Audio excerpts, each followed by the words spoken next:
Hi everyone, welcome to my talk. I'm Dongxuan from the Hong Kong University of Science and Technology. This is a collaborated paper with Huamin Technologies. The talk will follow this agenda. The manufacturing industry often needs to forecast the future demand for products based on their historical demand data. Since there is often no model that is suitable for forecasting the demand for all the products, it has become increasingly important to select appropriate models for demand forecasting.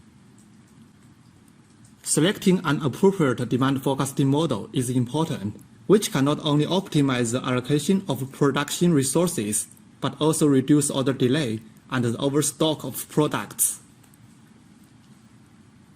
However, selecting a proper model for demand forecasting is challenging due to the data complexity, market uncertainty, and the users' demanding requirements for the model.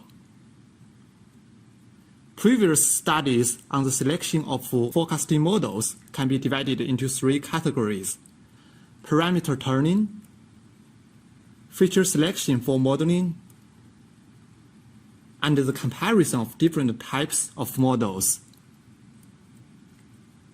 Although these studies provide helpful guidance for model selection and reduce manual efforts to some extent, they fail to show the model performance details on individual products. Besides, these studies do not reveal the risk of using a specific demand forecasting model. To bridge the gap, we propose DFSeer, a visual analytics system to support the comparison and selection of demand forecasting models. It also reveals the risk of selecting a specific model. The DFSeer system first forecasts the demand for products in the next month with various kinds of forecasting algorithms. Then, it measures the similarity between the historical demand data, calculates the performance indicators, and extracts the properties of the time series.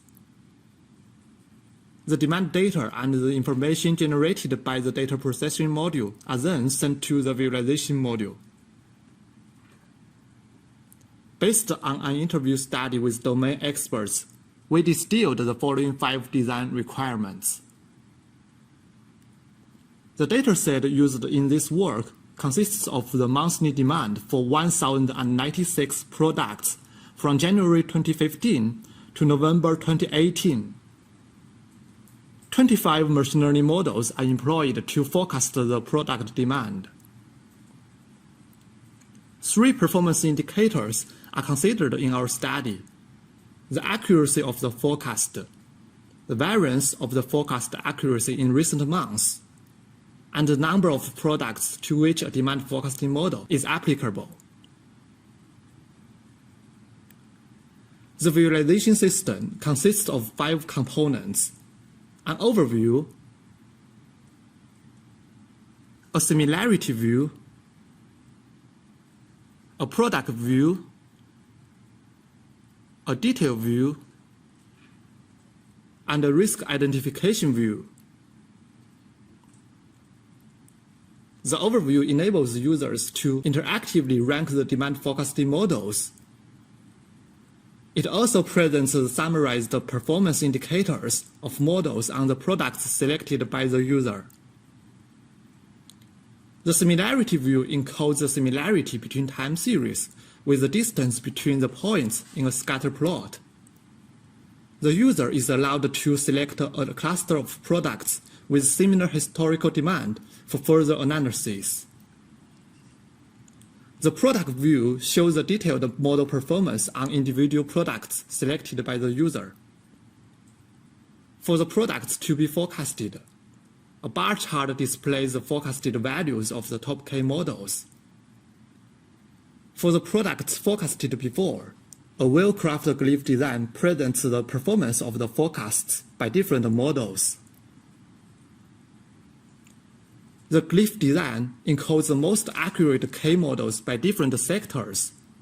In each sector, the inner arc depicts the variance of the forecast accuracy in recent months with the color saturation.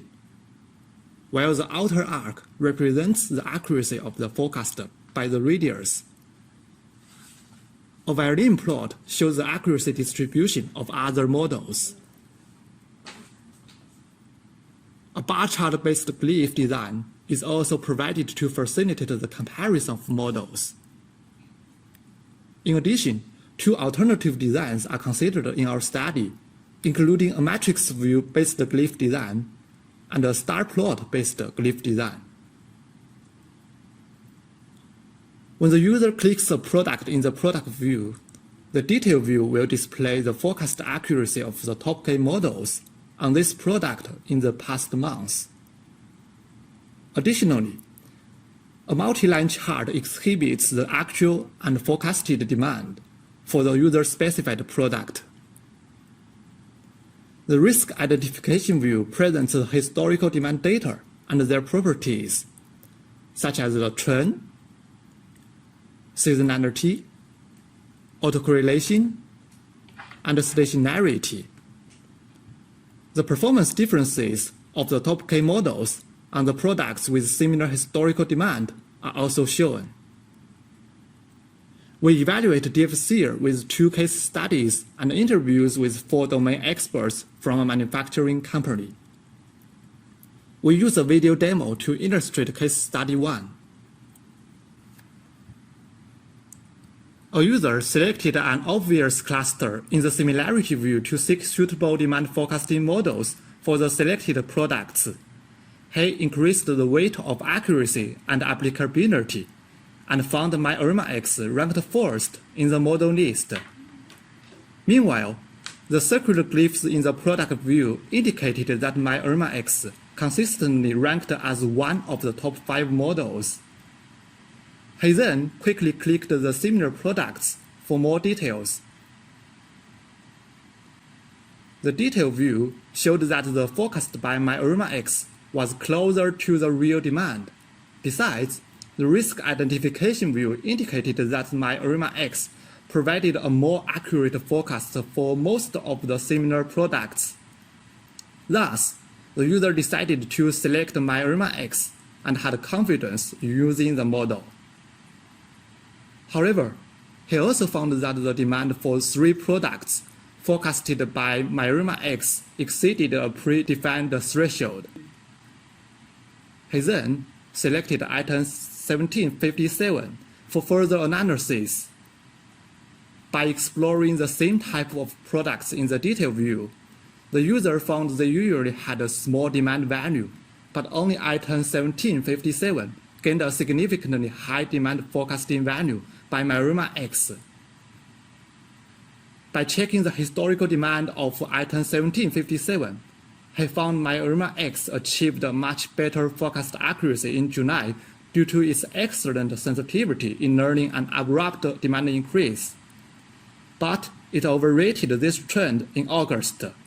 The observations informed the user of the risk of using MyIRMA-X. Similar issues also occurred for item 1830 and item 1696. In case study 2, another user selected a different group of similar products by brushing in the Similarity view. He noticed that many products belong to type 76, a type of subcomponents for producing other products. The user significantly increased the weight of accuracy and variance. The ranked model list shows that the top 2 models are CAT and KNN. The 2 models have very similar performance in terms of the average accuracy and variance. By checking the circular glyphs in the product view, the user found the 2 models have an overall similar distribution of ranking among the top 5 models for the products forecasted before. For the products to be forecasted, the user found that CAT tends to always forecast lower future demand than KNN. He selected a product of type 76 to inspect more details.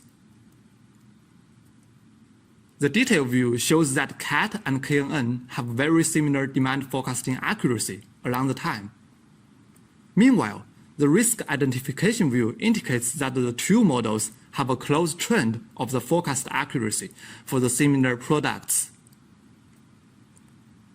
However, the user observed the demand forecasting result by CAT is consistently lower than that by KNN. Such observations were also found for other products of type 76. Based on these observations, the user decided to choose KNN as the demand forecasting model for the products of type 76. Such a choice can mitigate the shortage of these key products. We conducted one-on-one interviews with 4 domain experts from a manufacturing company. During the interviews, the experts were asked to finish 2 tasks: rate the view analytics system and give comments and suggestions on our approach. We summarized the feedback of the interviews and the result of the questionnaire into 3 parts: workflow and trust, view design and interactions, and usability. The results demonstrated the effectiveness and usability of DFSeer.